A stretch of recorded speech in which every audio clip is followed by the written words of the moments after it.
काँग्रेस आणि वंचितच्या युतीचा फॉर्म्युला हा फेल ठरलाय का?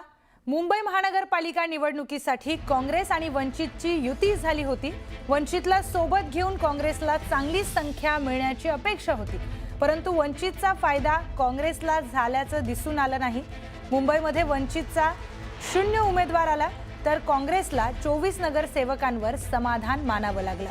मात्र अशा काही जागा आहेत जिथे वंचितच्या मदतीने काँग्रेसचे उमेदवार जिंकून आले असते, परंतु त्याही जागी काँग्रेसला मदत न होता काँग्रेसच्या उमेदवाराचा पराभव झाल्याचं दिसतंय।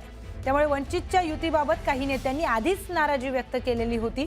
हा फॉर्म्युला फेल ठरल्याचं दिसून आलं।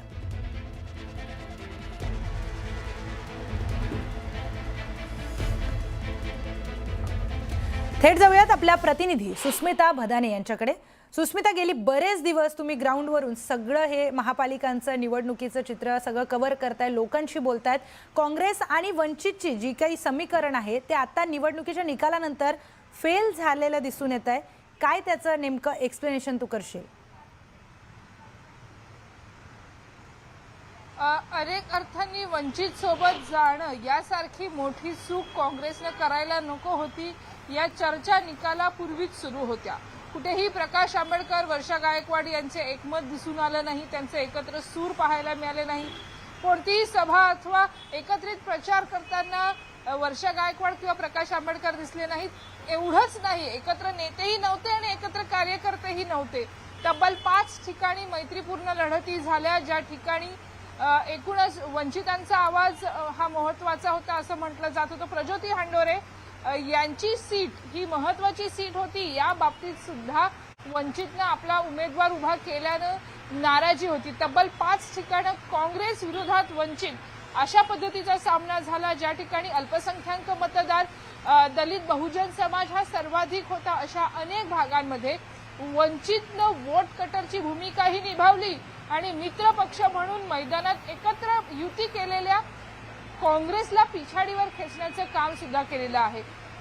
या सगळ्या प्रक्रियेदरम्यान वंचितची भूमिका ही जाहीरनाम्याच्या काळात वेगळी होती। 0 जागा यापूर्वीही वंचितला मिळालेल्या होत्या आणि तोच इतिहास त्यांनी पुन्हा एकदा रचलेला आहे असं म्हणावं लागेल। मित्र पक्षांना सोबत घेऊन देखील एकही जागा जिंकणं वंचितला शक्य झालेलं नाही। या उलट जर आपण विचार केला तर समाजवादी आणि MIM या पक्षांनी चांगली कामगिरी केल्याचं आपल्याला पाहायला मिळतंय।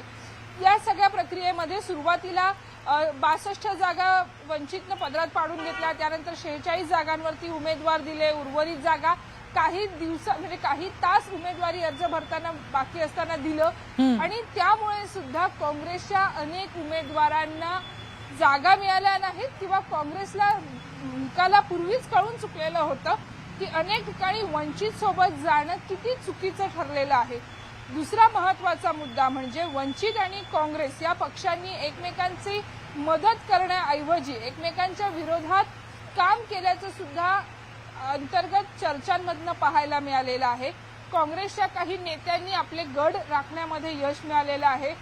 अमीन पटेल यांचे 4 नगरसेवक जिंकून आलेले आहेत। असलम शेख यांच्या भागामधील 3 नगरसेवक जिंकून आलेले आहेत। नसीम खान यांनी एकच जागा, आपल्या लेकाची जागा जिंकून आणली, तेवढंच त्यांना यश मिळालेलं आहे। वर्षा गायकवाड यांना 2 उमेदवार जिंकून आणण्यामध्ये यश आले। उर्वरित उमेदवार हे स्वतःच्या कर्तृत्वाने जिंकलेले आहेत, पक्षाचं पाठबळ नसताना जिंकून आलेले आहेत।